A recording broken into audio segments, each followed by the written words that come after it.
पाकिस्तान की फिर से इंटरनेशनल बेइज्जती हुई।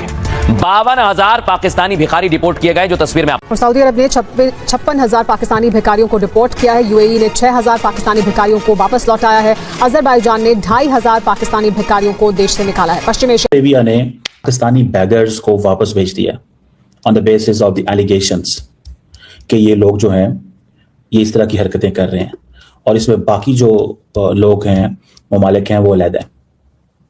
कहा यही जा रहा है कि इनमें से अक्सर लोग वो थे जो कि भीख मांग रहे थे सऊदी अरेबिया में उम्रे या हज या इस तरह के किसी भी जगह के लिए, या कह लीजिए कि किसी भी बहाने से वो सऊदी अरब पहुंचते हैं। अलग जगह पे अलग अलग देशों में आप देखिएगा, हर कोई पाकिस्तानी मुसलमानों को साइड करके बॉयकॉट करके उनको भेजने के लिए लगा हुआ है। अच्छा, सबसे बड़ी दुर्भाग्य की बात है पाकिस्तानी मुसलमानों के लिए, सारे के सारे मुसलमान ही हैं क्योंकि माइनॉरिटी को तो खत्म ही कर डाला इन्होंने, तो ये इनको तो अब मतलब अरब जहां पर मक्का मुअज्जमा और मदीना मुनव्वरा है, अब वो भी इनको एक्सेप्ट करने को तैयार नहीं है, इनके मुंह पर थूक चुका है। कि ये जो हजारों लोग पकड़े गए होंगे, ये कितने लाख लोगों तक पहुंचे होंगे और उन तक ये पहुंचा होगा कि ये पाकिस्तानी है, और हुकूमत इतने हजार लोगों को पकड़ने के बाद पाकिस्तानियों के साथ क्या थे। यकीनन ये एक बहुत ही परेशान कर देने वाली खबर है, लेकिन ये कोई फर्स्ट टाइम तो आई नहीं है। इससे पहले भी सऊदी अरेबिया, यूएई और कई गल्फ कंट्रीज इस किस्म की बात और शिकायत पाकिस्तान को करते रहे हैं, जो कि वहां जाके भीख मांगते हैं। वो पूरे गैंग्स जाते हैं, और यही नहीं बल्कि सऊदी अरब में भी हज के दिनों में यहाँ से बाकायदा तौर पे ग्रुप्स की सूरत में यहाँ से लोग जाते हैं, गैंग्स जाते हैं जो सिर्फ भीख मांगते हैं वहां पे। तो अब बात ये सिचुएशंस के बाद हमारी हुकूमत ने ये फैसला किया कि वो टफ लाइन लेने जा रहे हैं against the people who are using Pakistan, कि वो दुनिया में इस तरह जाएं। गवर्नमेंट ऑफ पाकिस्तान ने 66,000 पैसेंजर्स को ऑफलोड किया इस साल, जिनमें 51,000 लोगों को इसलिए ऑफलोड कर दिया गया कि उनके पास इनसफिशिएंट या अनवेरिफाइड डॉक्यूमेंटेशन थी। बार ज़हन में रखते हुए सोचिए, लाखों नहीं शायद करोड़ों लोगों तक ये पहुंची हो और हमारे मुल्क को बदनाम किया हो और हमारी ये पहचान बनाई और वहां के कानून को वायलेट किया। जब ये इतनी बड़ी तादाद में नंबर्स आते हैं ना, तो फिर फैसले नहीं होते बल्कि समझ लें कि वीजे परमानेंट बैन हो जाते हैं। लेकिन फिर भी उनकी मेहरबानी अरब मुल्कों की कि वो हमें वीजे दे रहे हैं। अब ये एदादोशुमार सिर्फ भीख के हैं। इसके बाद उन्होंने कहा, जी सर, हम इतने लोगों को जब वापस वसूल कर चुके हैं तो हमने लोगों को। इस बार सुनने में यह आया है कि इस्लामाबाद को, यानी कि इस्लामाबाद की गवर्नमेंट को जो है वो अच्छे से उन्होंने वार्निंग दी है सऊदी अरेबिया ने, और कहा है कि जी आप इस किस्म के लोगों को रोकिए, और वरना हम यहाँ पर, यानी कि सऊदी अरेबिया जो है वो अपनी तरफ और यूएई जो है वो भी दोनों ही जगह पर जो वीजा की फीस है या जो वीजा रिस्ट्रिक्शंस है उनको बहुत ज्यादा सख्त कर दिया जाएगा। पाकिस्तानी क्या करते हैं, पाकिस्तानी यूएई में जाते हैं या फिर सऊदी अरब जाते हैं, किसी भी मुस्लिम देश में जाते हैं, वो अलग नहीं करते। वही काम वो लोग यूके में कर रहे हैं। बस सऊदी अरब में यह है कि सऊदी अरब में हाथ पैर काट देते हैं, तो सऊदी अरब में फिर ज्यादा स्कोप नहीं रह जाता। यूएई में सजा बड़ी सख्त है। जो ये काम कर रहे हैं अफ्रीका, यूरोप, कंबोडिया, थाईलैंड, मतलब कहां कहां क्या क्या हो रहा है यार। मतलब दुबई ने 6,000 लोगों को डिपोर्ट किया, अजरबैजान 2,500 लोग सिर्फ अजरबैजान ने बैगर्स भेजे हैं। 6,000 बैगर्स यूएई से आए। आपको पता है UAE is not giving visas to many Pakistanis. आपको इस चीज का अंदाजा? यूएई वीजे नहीं दे रहा। तो पॉइंट यहां भी ये है कि अब यूएई जो है उसने कहा भाई ये तो मतलब ये तो तमाशा ही लग गया ना, फिर ये तो तमाशा ही लग गया। तो बात ये है कि ये यूएई जो है, यूएई ने भी हमारे वीजे बंद किए हुए हैं, और यूएई ने हमारे वीजे इसलिए बंद किए हैं, वो कहते हैं यार ये कैसे लोग हैं, अजीब लोग हैं। यूएई वाले कहते हैं ये अजीब लोग हैं, ये हमारे यहाँ मांगने आते हैं। अजरबैजान से हमारी नई और आसानी से पाकिस्तानियों को जो है इन जगहों के वीजा नहीं मिलेंगे। यानी अगर कोई यूएई जाना चाहता है तो उसको भी वीजा लेने में काफी जो है वो मुश्किल पेश आ सकती है। और इसी तरीके से अगर कोई सऊदी अरेबिया जाना चाहता है, चाहे वो जॉब के सिलसिले में हो, चाहे हज उम्रा हो, कुछ भी हो, उसके लिए पाकिस्तानियों को भी आसानी से वीजा जो है वो अब नहीं मिला करेगा। लेकिन ये बात यहाँ तक पहुंची कैसे? और सबसे बड़ी बात ये कि पाकिस्तानियों की ये हालत जो खराब से खराब होती चली जा रही है, हमने तो कभी नहीं सुना, यहाँ तक कि बचपन से अगर हम बात करें और हमने कभी नहीं सुना कि कोई इस तरह से इतनी बड़ी तादाद में जो है भिखारी जो है वो किसी जगह से पाकिस्तानी भिखारी पकड़े गए हो या उनको वहां पर पाया गया हो कि वहां पर पाकिस्तानी भीख मांग रहे हैं।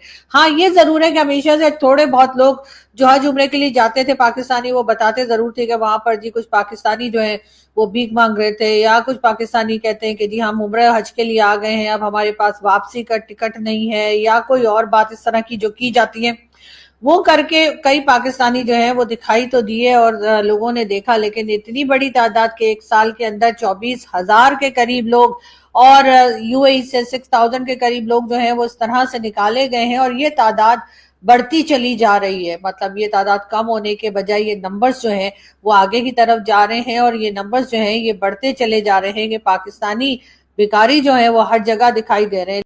दोस्तों, गल्फ में पाकिस्तान के लिए हालात बिगड़ चुके हैं।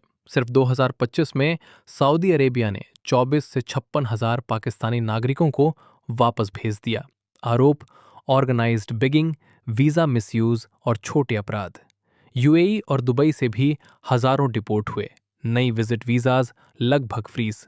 खुद पाकिस्तान की FIA संसद में मान रही है उम्रा और टूरिस्ट वीज़ा लेकर लोग गल्फ की सड़कों पर प्रोफेशनल बेगर्स बन रहे थे। नतीजा, सऊदी की सख्त वार्निंग, यूएई में एक्स्ट्रा पुलिस वेरिफिकेशन और इस्लामाबाद एयरपोर्ट्स पर 50 से 60 हजार सस्पेक्टेड लोग ऑफलोड। पाकिस्तान मीडिया में मातम है। देखते हैं आगे वीडियो में। वीडियो पसंद आए तो लाइक करो, शेयर करो और कमेंट में लिखो, गल्फ ने दिखाया आईना। हैं अब ये बंदे रोजाना सैकड़ों बंदों से मिलते हैं, तो जरा यही 30,000 का सिर्फ एदादोशुमार ज़हन में रखते हुए सोचिए, लाखों नहीं शायद करोड़ों लोगों तक ये पहुंची हो और हमारे मुल्क को बदनाम किया हो और हमारी ये पहचान बनाई और वहां के कानून को वायलेट किया। जब ये इतनी बड़ी तादाद में नंबर्स आते हैं ना, तो फिर फैसले नहीं होते बल्कि समझ लें कि वीजे परमानेंट बैन हो जाते हैं। लेकिन फिर भी उनकी मेहरबानी अरब मुल्कों की कि वो हमें वीजे दे रहे हैं। अब ये एदादोशुमार सिर्फ भीख के हैं। इसके बाद उन्होंने कहा, जी सर, हम इतने लोगों को जब वापस वसूल कर चुके हैं तो हमने लोगों को ऑफलोड भी किया है और तकरीबन 51,000 लोगों को ऑफलोड करने का एतराफ़ किया है FIA की जानिब से सेनेट की कामा कमेटी के अंदर। उन्होंने कहा है कि जब लोग अपने जाली डॉक्यूमेंट्स के साथ यहाँ सफर करते हैं तो हमें रोकना पड़ता है। लेकिन क्या ये हालत जो है वो सिर्फ इन लोगों की है जो यहाँ पर गरीब रहते हैं, या कह लीजिए जिनके पास जॉब नहीं है, या और तरह के जो फाइनेंशियल क्राइसिस में जो लोग हैं, क्या ये वही है? नहीं, पाकिस्तान की इस वक्त अगर हम गवर्नमेंट को भी देखें या इससे पहले की गवर्नमेंट्स को भी अगर हम देखें, चाहे वो इमरान खान हो, चाहे वो नवाज शरीफ साहब हो, या और कई दूसरे बहुत से लोग, हमेशा से इनको यही देखा है कि कभी ये सऊदी अरब से पैसा मांगते हैं तो कभी ये वर्ल्ड बैंक IMF के सामने नाक रगड़ते दिखाई देते हैं, तो कभी ये जाकर चाइना के हाथ पांव जोड़ के कुछ पैसा लेने की कोशिश करते हैं। अब मुल्क के हालात जो है वो खराब से खराब तर होते चले जा रहे हैं।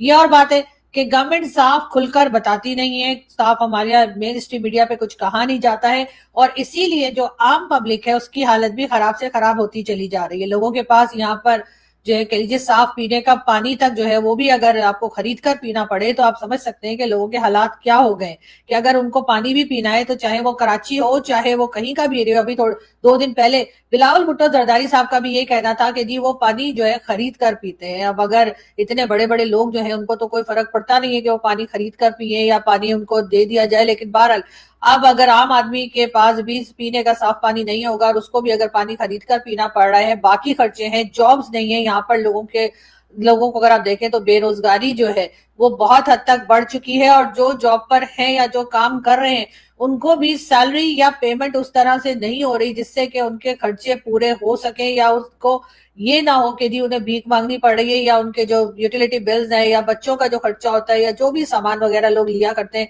वो आसानी से उनको दस्तयाब हो, ऐसा नहीं होता।